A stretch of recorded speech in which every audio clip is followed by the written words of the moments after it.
Tack för möjligheten för att tala på din konferens.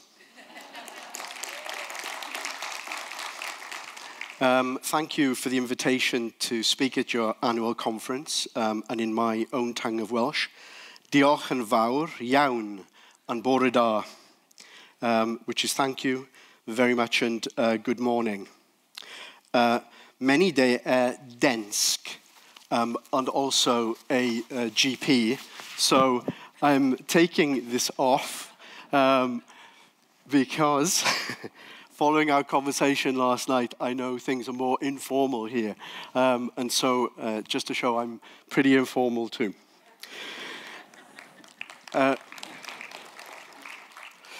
It is both a privilege and an immense pleasure to share with you how Wales is responding to the population health challenges and primary care workforce challenges that not only face Wales, but Denmark and health systems globally.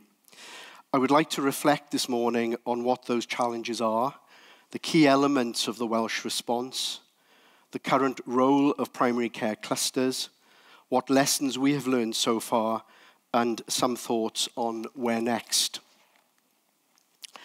Wales and Denmark share many similarities in that we are both relatively small countries with rural health challenges and aging populations, with almost a fifth of our people being over 65 years of age. A third of our adults are living with one or more chronic health conditions, and while both Wales and Denmark strive to respond to this through integrated health and social care systems, we know general practice and primary care face the brunt, the majority of that demand. In Wales, consultation rates run at an average of 6 to 7 visits per patient per year, equating to around 19 million contacts annually. In Denmark, by my calculation, that approaches 35 million contacts with general practice per year. Such demand in a system that provides services free at the point of use has taken a big toll on Welsh and UK general practice, leading to a mismatch between that demand and our capacity to respond, with GPs taking early retirement and younger doctors shying away from a career in general practice. The situation was compounded by fragile, out-of-hours services and preferential investment in hospitals, and all that against the background of global financial austerity. The Welsh Health Service, and primary care in particular, GPs, needed to take a fresh approach. The current and potential healthcare demand in Wales cannot be underestimated, with 50% of our adults being treated for either high blood pressure, respiratory disease, arthritis, mental illness, heart problems, or diabetes. So simply responding to the current demand with more of the same provision would not be enough. It was recognized that a fresh approach to primary care services needed to be complemented by a strong public health function working in parallel to influence lifestyle choices and to focus on illness prevention and health promotion. The public health functions are delivered nationally through a Public Health Wales organisation, but with additional local support to primary care clusters from our 7 health boards. Public health colleagues support clusters and the GP leaders in the clusters to make sense of local population profiles, but not only around smoking, alcohol consumption, obesity, and physical inactivity, but also the impact of the quality of care during the early years of life, and the mitigation of adverse childhood events, deprivation, health inequalities, and the social determinants of health. Of course, cross-cutting government policy also has its part to play, and Wales has developed some helpful and enabling legislation for that purpose. Policies of prudent healthcare and delivering more care closer to people's homes, self-care programs and support to help people to live more independent lives with a focus on health and well-being of the individual, And that sees Wales driving an ambition to move more towards a wellness service rather than a sickness service. This ambition has recently been captured in a Wellbeing and Future Generations Bill, a piece of legislation in Wales. And you'll, of course, recognise these as important and laudable sort of long-term goals, but what about the challenges that we currently face in primary care in the here and now? General practice is the cornerstone of both our health systems, and in Wales, its sustainability has been at serious risk. As demand outstripped our capacity to respond effectively as first-line providers and gatekeepers, the overspill affected our hospitals with an impact on out-of-hours, accident and emergency services, and hospital inpatient services. The strain on rural health services and smaller practices had been particularly hard felt, with practice closures and practice mergers. And that's not dissimilar, I think, to your experience in Denmark. Many GP colleagues chose to take early retirement, and the age profile of those remaining continue to pose a real risk to sustainability as they're getting older. Recruitment of younger doctors remained a challenge, with many preferring short-term locum work than a commitment to a GP vacancy. Wales, as a small country, also struggles to compete in the United Kingdom's pool of young GP doctors.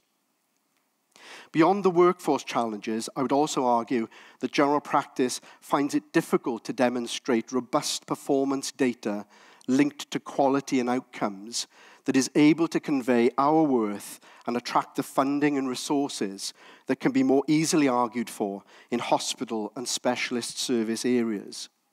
In a world preoccupied with hospital-based targets, certainly in Wales and in the United Kingdom, that poses a real challenge for us as general practitioners, but is an area of keen interest within our primary care programme.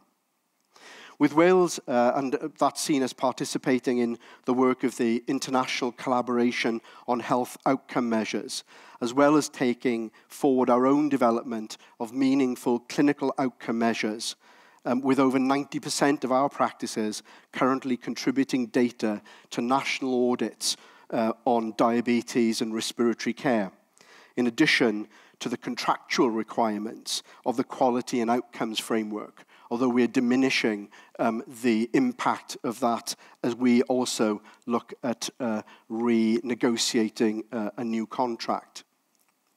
But returning to workforce considerations, the seriousness of the workforce challenge has been fully recognised in Wales by the Welsh Government, to the extent that our Health Minister, as part of the primary care programme, established and personally chairs a ministerial task force that in October of last year launched a national and international marketing campaign.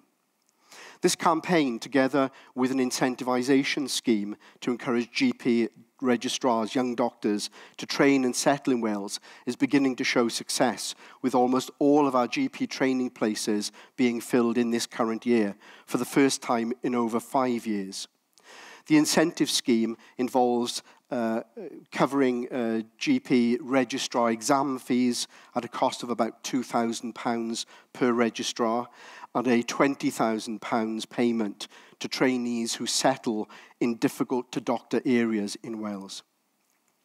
The task force is also engaging schools and medical schools in highlighting general practice careers and combating some of the negative press that is often promulgated to junior doctors during hospital training. The aim of the campaign is not only to attract and retain GPs, but also to recruit other health professionals to Wales and into our developing multidisciplinary team approach to the primary care setting. Retaining GPs and preventing retirement is more of a challenge and certainly more complex. But as the national programme focuses on ways to make the day job more manageable, a proactive approach is also being taken to provide career support and advice to older GPs to encourage them to consider opportunities in leadership or mentorship or training as they step down from full-time clinical commitments. and potentially, we hope by that mechanism to encourage them to stay longer in the workforce. And the cluster leadership roles are one example that provides that opportunity for doing something different and using your experience. With these stark challenges of health and workforce, in 2015 we launched a national primary care plan together with the workforce plan, with an unequivocal commitment to put primary care front and centre, recognising that the threats to general practice sustainability needed to be addressed. It recognised the need to tackle the clinical demand differently by both looking for opportunities to reduce the demand that we see and increasing capacity for us to respond while harnessing all the resources available in a more systematic way. The plan established 64 primary care clusters across Wales to devise innovative solutions at a local population level to deliver more care in the community and closer to people's homes. It also gave primary care a stronger voice in our integrated health board structure. There was an expectation that cluster membership included a range of primary and community care health professionals, not just GPs, and also representatives from social care, the voluntary sector, and also some patient voice. Wales' 7 health boards were required to support these clusters, both administratively and with whatever resources were required to allow them to deliver their local priorities. Clusters were asked to concentrate specifically on enhancing the capacity of primary care, improve the quality and access to the services that they were providing, while securing general practice stability and sustainability. The primary care plan was supported by direct investment over and above the funding of health boards themselves, and also separate from the contractual funding that goes into general practice, although there is a contractual element in addition to support GPs to participate. £43 million now supports the National Primary Care Programme in Wales annually.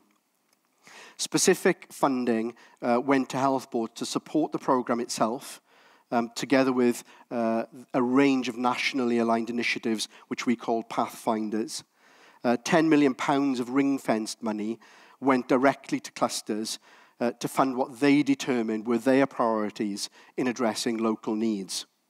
And a number of disease-specific national programmes were also funded from within the programme. The £10 million of cluster money was allocated through a population-based formula. In using their money, clusters were encouraged to be innovative and imaginative in identifying and implementing solutions to their local challenges. And there was permission to fail in this endeavour. So it was expected that not all the initiatives and not all the projects that they thought that were the right thing to do would necessarily be successful.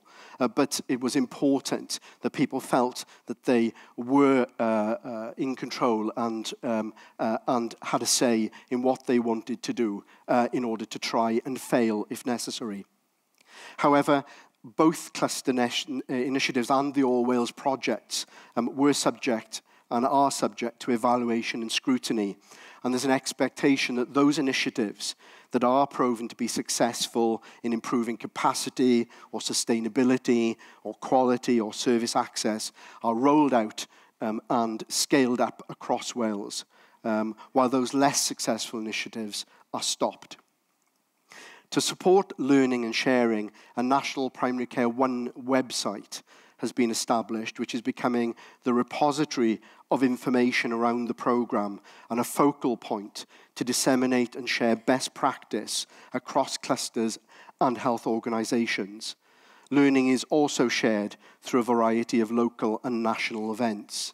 And I would encourage you to think of ways in which you can create a place where you can share learning early in your cluster work. It is appropriate that I mention prudent healthcare, which is a key Welsh Government policy that challenges the whole system to think differently about the services provided and the relationship between health professionals and the individual. It has been a powerful lever in helping us to take forward initiatives that have the potential to redesign and transform the way we provide services. It supports the requirement to prioritize those patients who have the greatest clinical need first, not to over-treat or over-investigate unnecessarily, but to only do what is needed and to reduce inappropriate variation across our system. When implementing service change through the National Primary Care Programme, this has been a helpful enabler in the discussions that have to be held with the public and our patients, because that can often be challenging when there is a move to vary the way in which we as doctors are providing services that have usually been traditionally delivered, and patients are used to that particular way and find change difficult.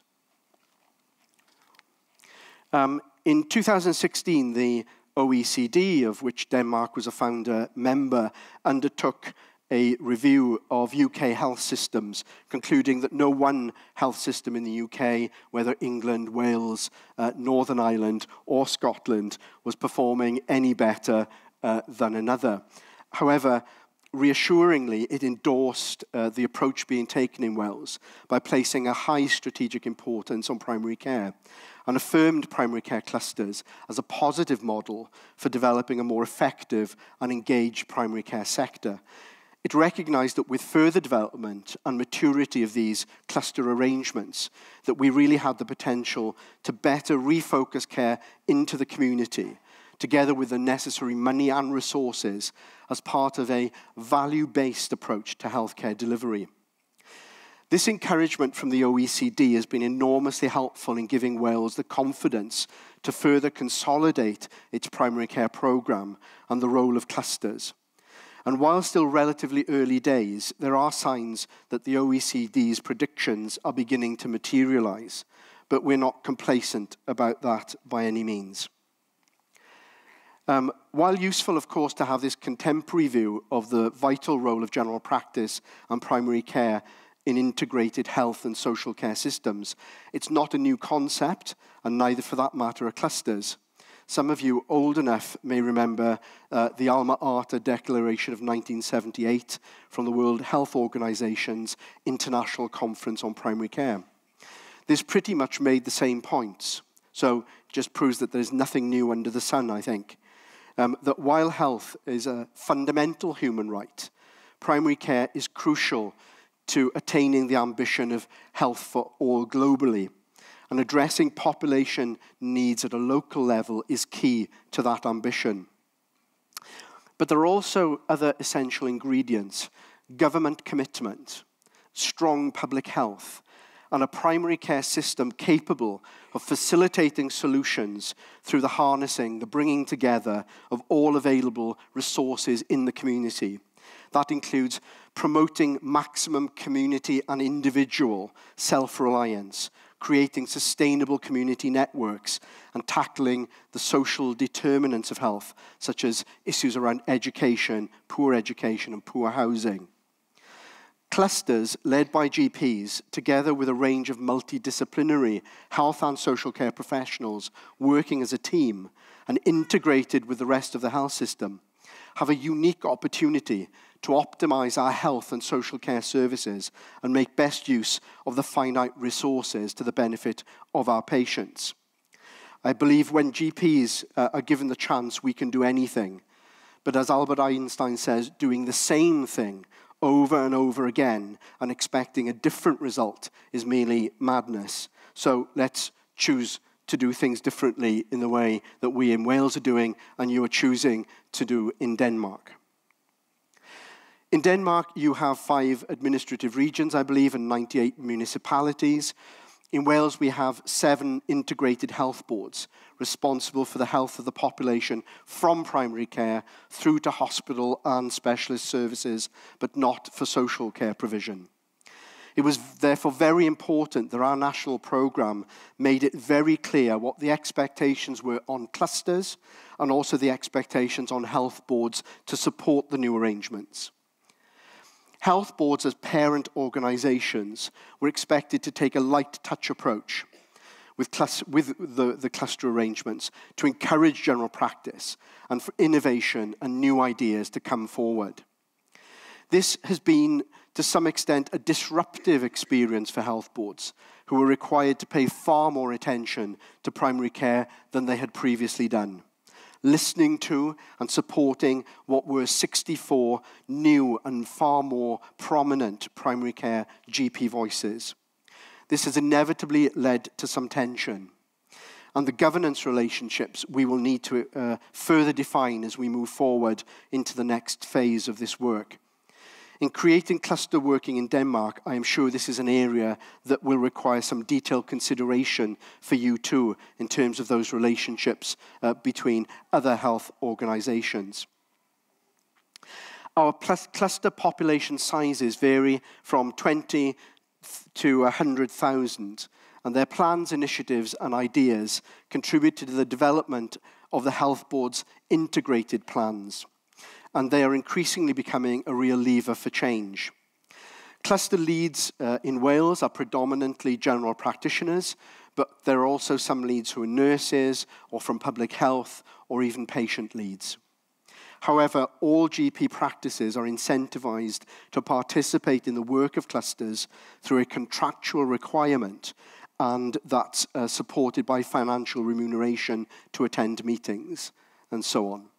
And that includes the production of practice plans that can be given to the cluster arrangements for consideration.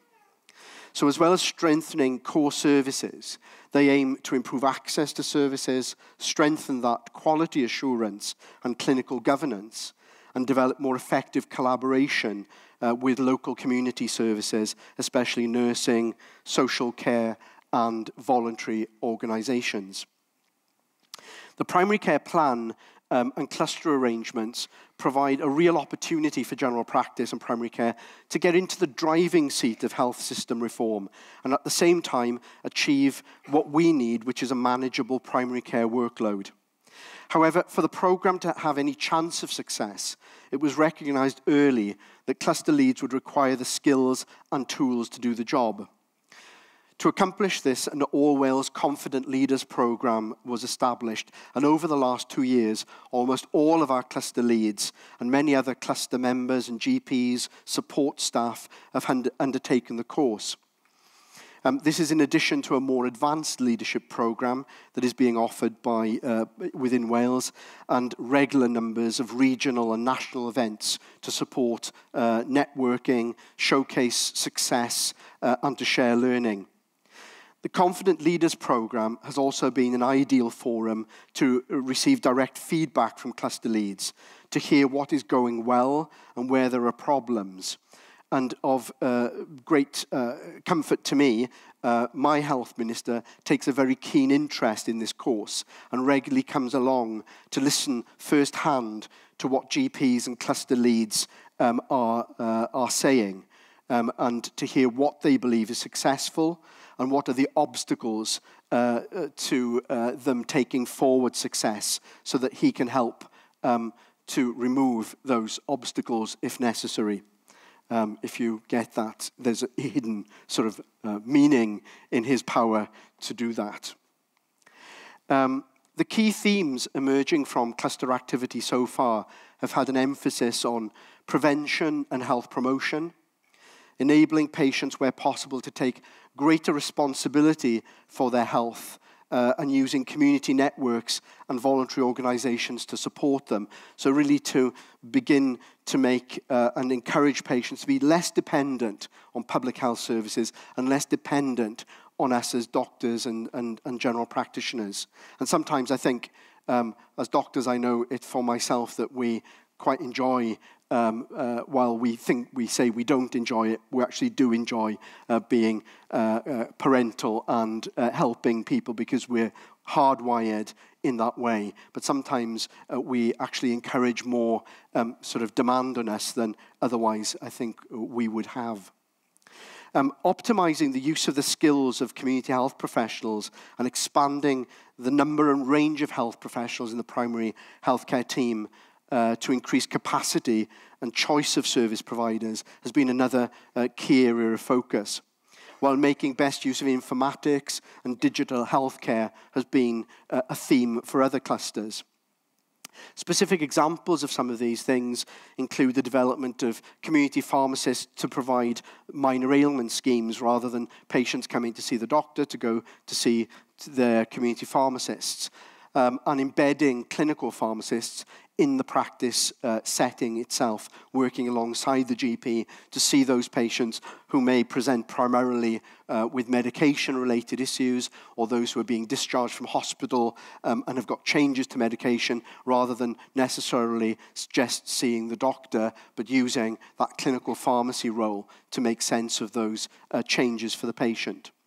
Community optometrists, opticians, are also involved in an All Wales eye care scheme that undertakes diabetic eye care screening, provides low vision services, and is now being contracted to see acute eye conditions.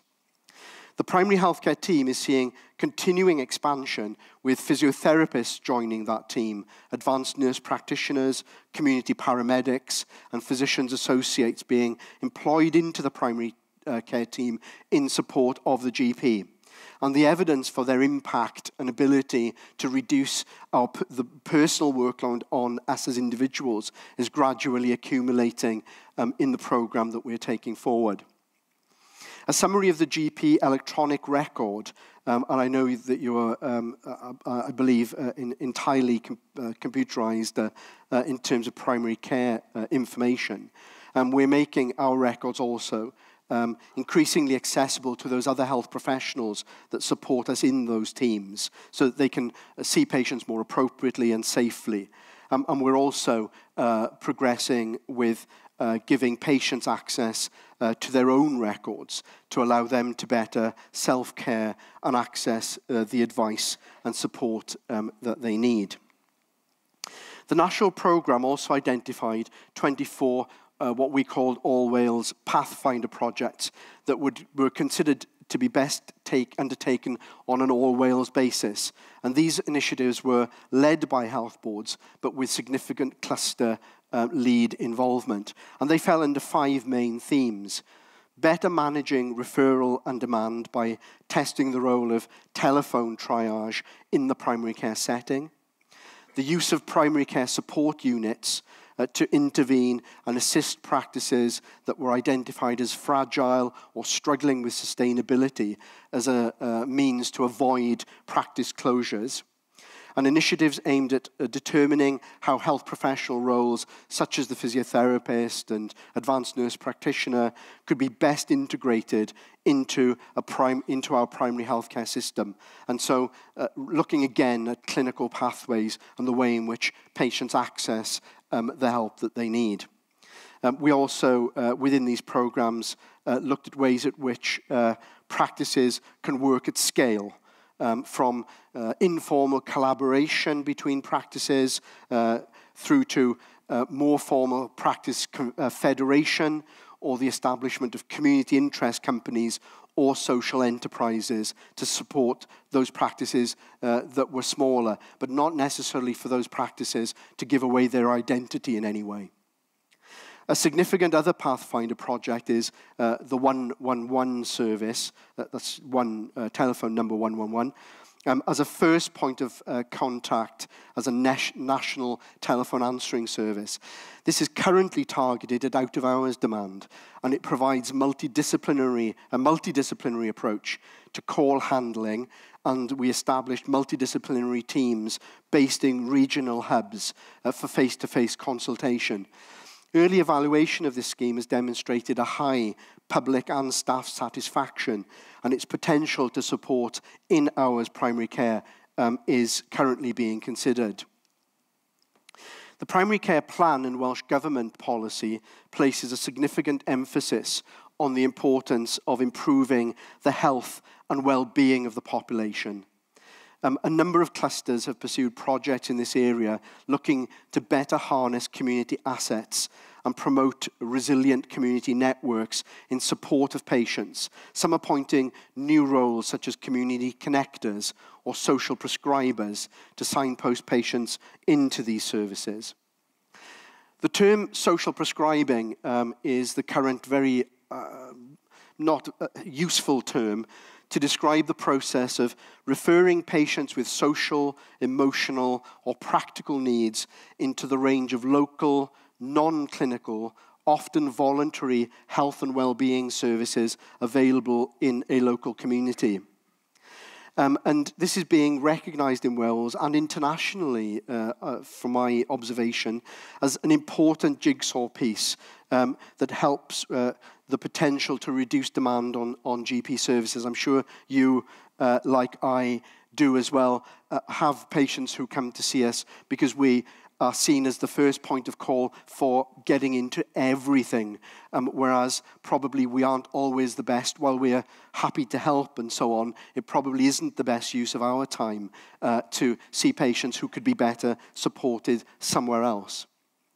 And this isn't just a primary care issue, but it is important to us because of the number of patients that consult GPs with these issues around underlying social or emotional drivers.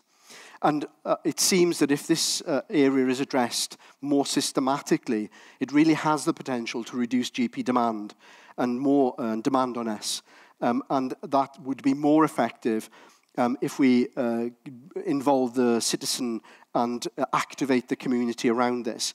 The work by, I think, Professor Sir Michael Marmot demonstrated persuasively how the wider determinants of health, including behaviour, have a greater impact on health outcomes than both genetics and healthcare combined. And so it is a real area that I think needs attention and we can't ignore.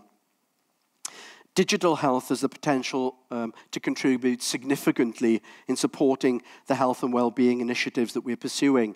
However, the digital transformation in health, certainly in Wales and from my observation elsewhere too, significantly lags behind the power of the technology just that we have in our pockets these days.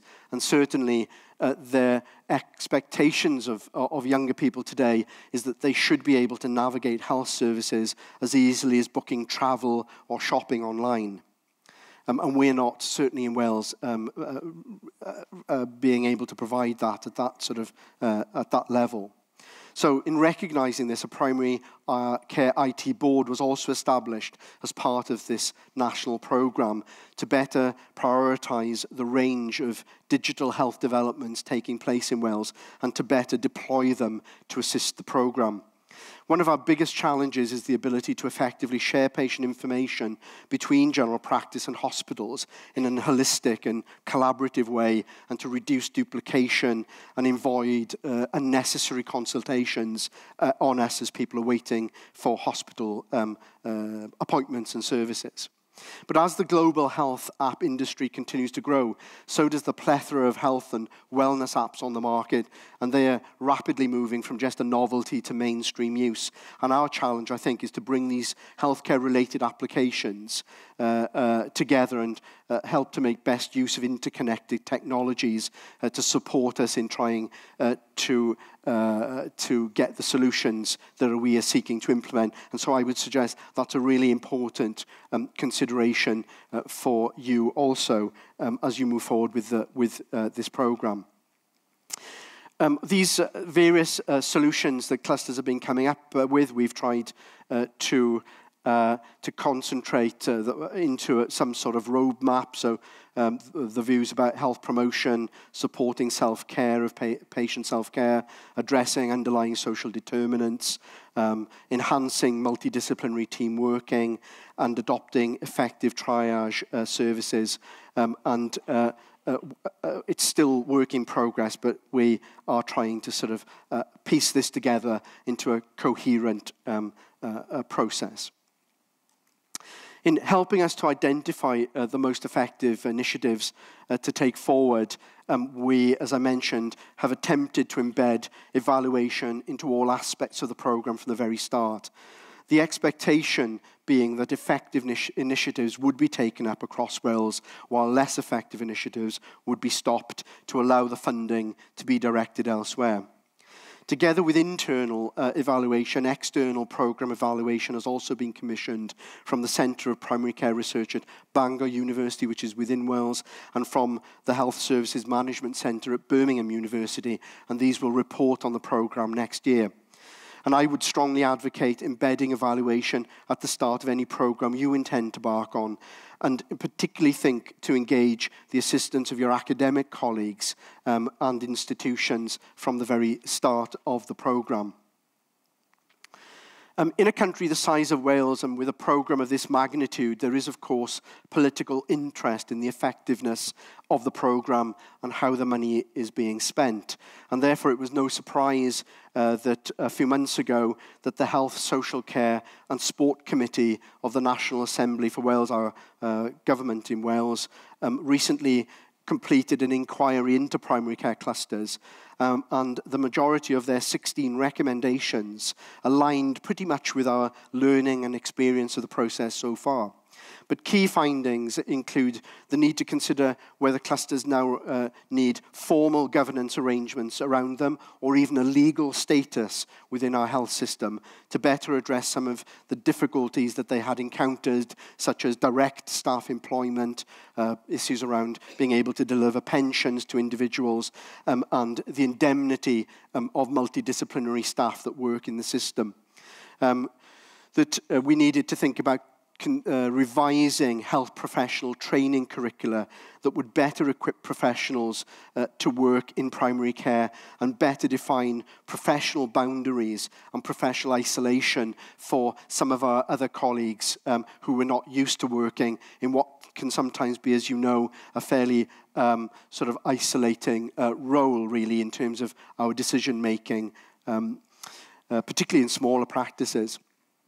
That we needed to better engage hospital colleagues with the cluster working, as their involvement is important to successful redesign of clinical pathways, because we are pulling a range of services more closer to primary care and out of hospital settings. So, for instance, I'm not sure how your system of, for instance, physiotherapy works in Denmark, but for us as a GP, if I refer someone for physiotherapy, they end up going to a hospital to get the physiotherapy.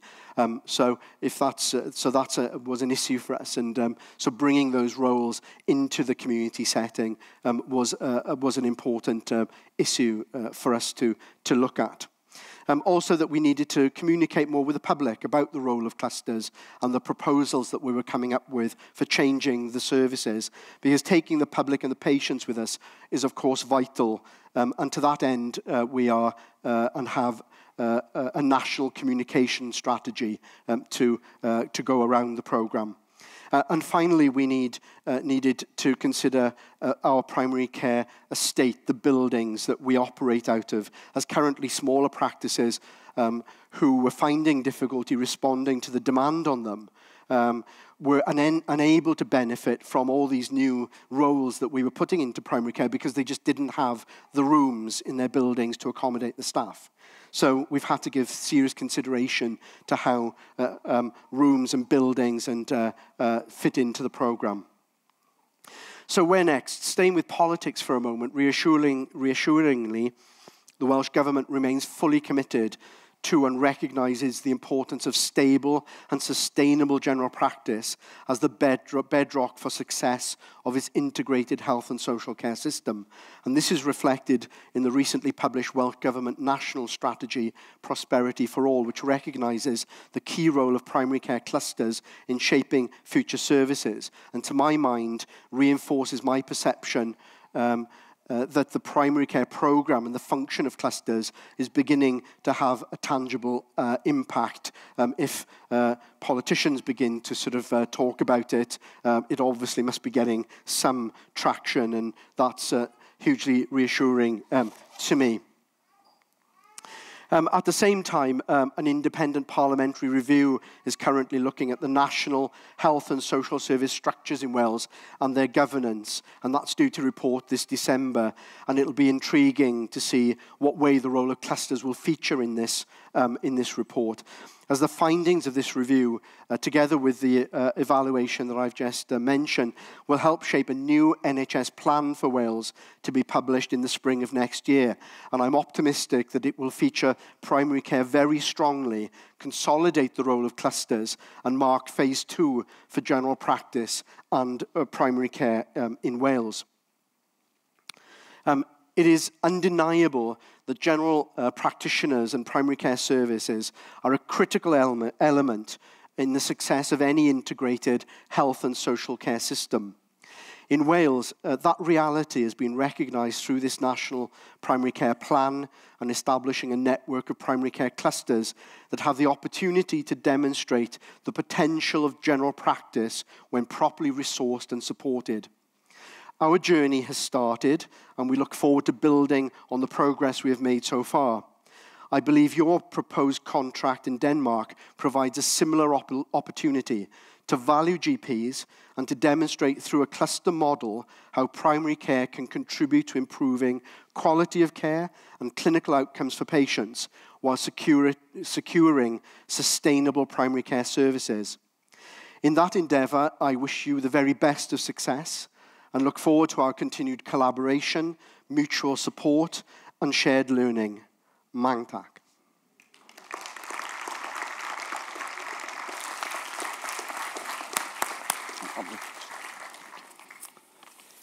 Thank you very much, Richard.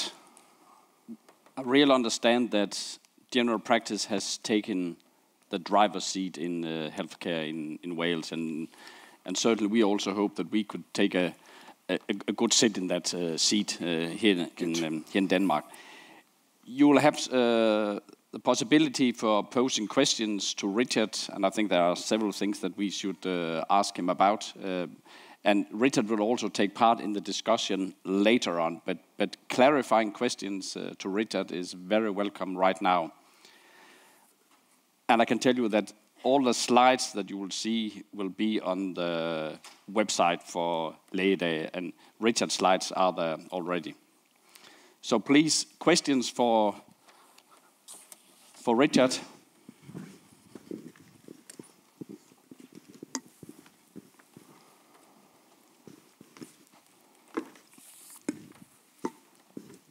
The success of the clusters is depending on every GP is participating in it. Is it so, or what are you doing about the GPs who are isolated and don't participate in clusters?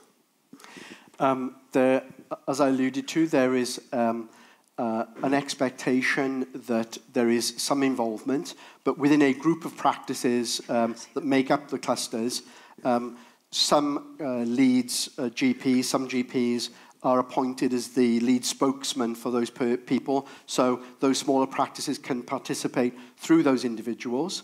But within the contract, there is financial remuneration for those for GPs who want to go to meetings that will backfill if you can find people to cover you, but to pay for your attendance. So within the program, there are mechanisms to try and engage all the practices, but it is possible to work through other members of your group of practices in a cluster.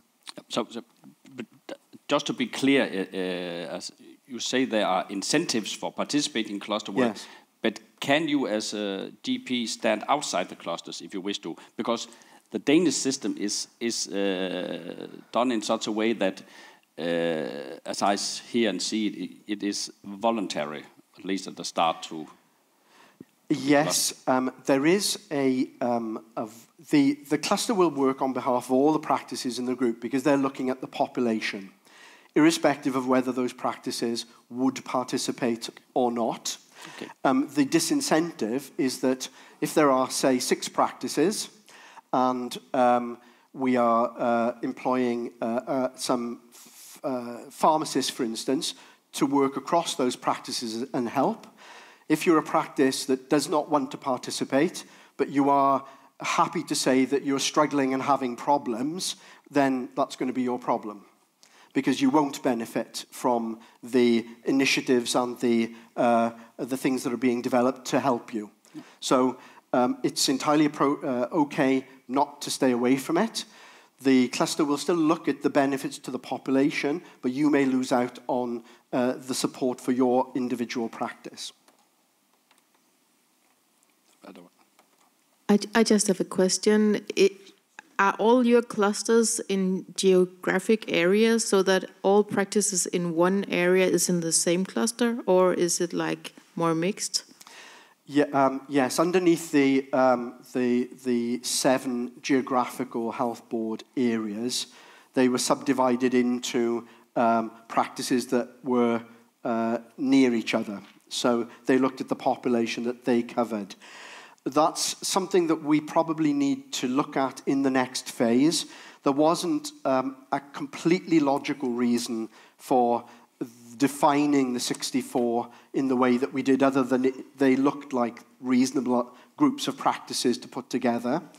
But even at this stage of the process, many clusters who are working close together see the benefits in coalescing some of their resources. So 2 or 3 clusters have worked together, used the administrative support, and therefore been able to have more money to put towards things that they wanted to do. So I think in the phase 2, looking at the geography and the makeup of the clusters will be something that we would need to look at, because I think probably 64 is a bit too many, particularly for some of them that only have about 20,000 patients, which is no bigger than one of a large practice in Wales, really.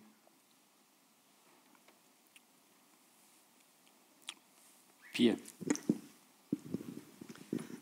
Can you say something about the time aspect in this? Because I think that our people we cooperate with will look at this and expect results very fast, but I think it will take some time to start. Absolutely. We've been, the program is now 2 years in. I've been in this role for 2 years. And some of the health board organizations were ahead of this before even the program was started. So they had much better relationships with general practitioners. They had almost cluster arrangements in place themselves. So in these 7 health boards, some of them are ahead of others in terms of their development. And even within those health boards, some clusters, because of personality and drivers, are far ahead of the program. In 2 years, we're only beginning to see some of the early flowers growing from this, the beginnings of the change. I visit all GP groups across Wales. I was head of the union, the trade union that represented doctors in Wales, so many of them are my colleagues, and I go and visit the GP trade union groups in each of the regions within Wales. And 2 years ago, when we started this program, there was a lot of skepticism. I got a lot of ear bashing about why was I moving from my trade union supporting doctor role into what was perceived as moving into the dark side of politics and health service management. But I know that they understand that my heart and mind and my substance as a GP doesn't change from one day to the next. So changing a job doesn't change how I feel about things. And recent meetings, and I've just been to 2 in the last 3 weeks, the mood is completely different. We've not solved everything. That we're still struggling with recruitment.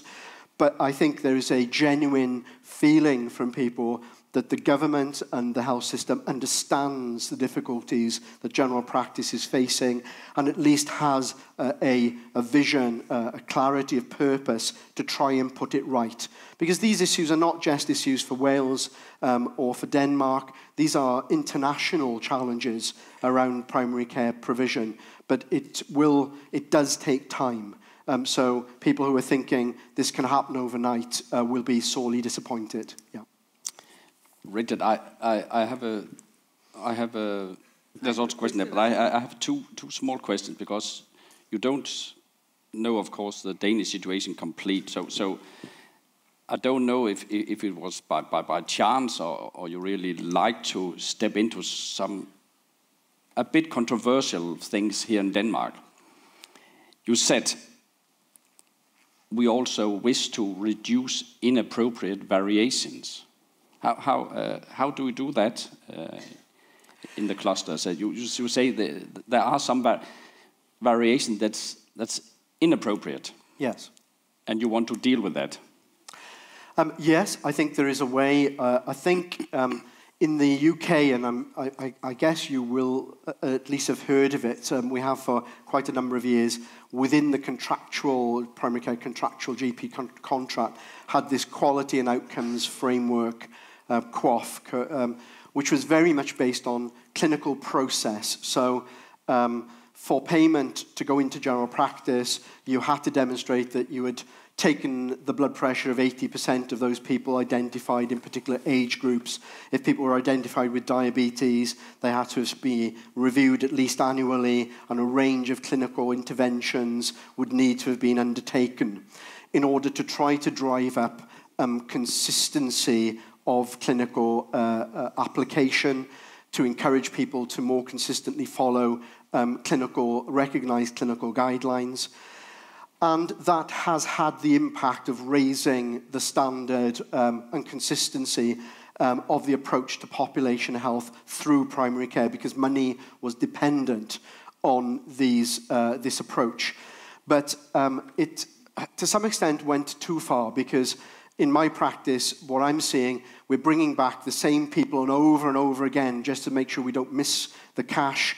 We're focusing on the people who have got chronic disease and the people who we need to be looking at in terms of preventative terms and have a more proactive health agenda, can't get in to see us.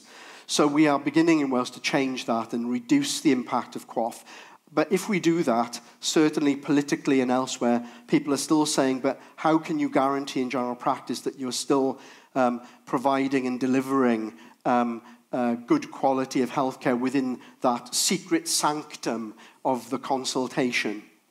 And so we are looking within clusters of looking at ways in which we can bring data on the populations from practices together, so that we can review that data collectively and in a formative way, so that we can, if one practice is performing particularly well around a particular health issue, then another isn't, then we can share that information and say, well, what are the issues for you?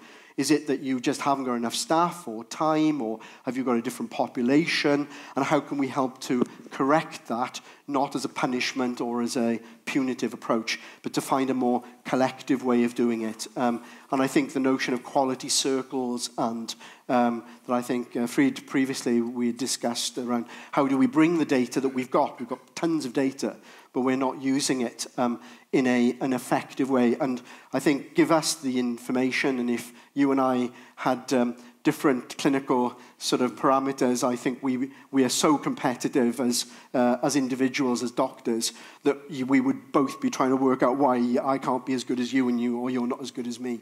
So I think we are looking at that and seeing whether we can, rather than put that requirement on each individual practice, although it would be underneath it, but to drive it through that cluster arrangement, but through the contract too.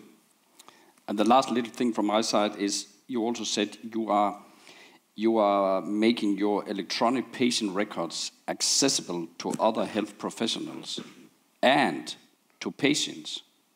Any comments on that? Because it has been an issue in this country. It has been a huge issue for us, and it's taken a very evolving program to do that. But on the one hand, if we are saying in general practice that we are struggling to cope with the demand, and people want to retire early, or we can't attract people in, if we're going to enlist the help of other health professionals in a team approach, then we have to share the record. We can't, on the one hand, say we're struggling, and then when we're offered, someone throws us the rope, and we don't want to hold it. So I think we've come around to that, but we've done it in a very structured way.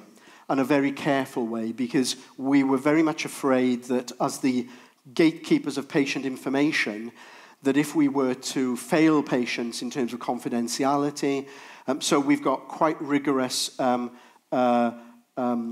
governance around access to clinical records that has to be signed off for the patient. So if you go and see a nurse in an out-of-hours setting, they could access the clinical record, but only at the permission of the patient. And the patient has to be sitting in front of that health professional for them to do that. And in the background, audit of access is run, so that if you're seen to be accessing information when you've not got the patient in front of you, or you've got no clinical interest in the patient, you would be caught out and you would be looked at. In terms of opening the patient record, there were concerns about that as well, about what we write in the record. So we've started out by producing a summary record, so key conditions, medication, allergies, the main details, and that is being provided to patients so that they can check that it's correct, and they can help us to make sure that their record is valid and so on. But there is, as part of that program, to make it even more accessible to patients. But it would be with safeguards along that path. And the last question will Anne. Yeah, actually, I think I have two questions. One is very practical. That's on how are GPs actually paid in Wales. Are they paid per patient capitation and fee for service? What is the percentage if you have both systems? And the other is more talking into what you just discussed, the data side. It sounds as if you are improving, developing your collaboration with hospitals and communities. So I think maybe you already said that, but maybe you are using your data in a way in what we here call population management, yeah, I'd just like to, I know the time is running, but yeah, maybe you can touch on it later then. But short answer. On the first, we are paid predominantly through a global sum based on capitation fees with a core workload. And then through contractual negotiation, other things are put around that are paid for separately on a item of service. So if you do it, you get paid for it. All of it really is just a payment mechanism to establish a net remuneration for doctors. That's how I see it. So you can put in it what you like. So there's core amount, the additional that makes up then the net remuneration can be populated, and that's undertaken through a Welsh-based contract with government and health services. Data, yes, we have a number of pooling of data in an anonymized way with safeguards around it for population medicine, but also to contribute to all Wales and national audits. Two of the audits I mentioned are UK audits on diabetes and respiratory medicine, and we are contributing probably the largest database for that, because through Swansea University we have the ability to bring everyone who's signed up, and it's about 80 or 90% of GPs in the whole of Wales. Data can be brought together for research purposes, but it's anonymised. And there is a clever, beyond my understanding, mechanism for anonymising that data for research. And we're increasingly using that also to build up both a practice level, a cluster level, and a health board level dashboard of key data. But we're still working on what are the important pieces of outcome data, other than how many flu vaccines have you given and how many people are smoking, but looking at something far more sort of meaningful, clinically meaningful in that area. But that's still work in progress, and that's being driven very much by the international collaboration on outcome measures, which again may be useful to think of an alliance with them. If you may already be a member, I don't know. Thank you very much, Richard. Tack.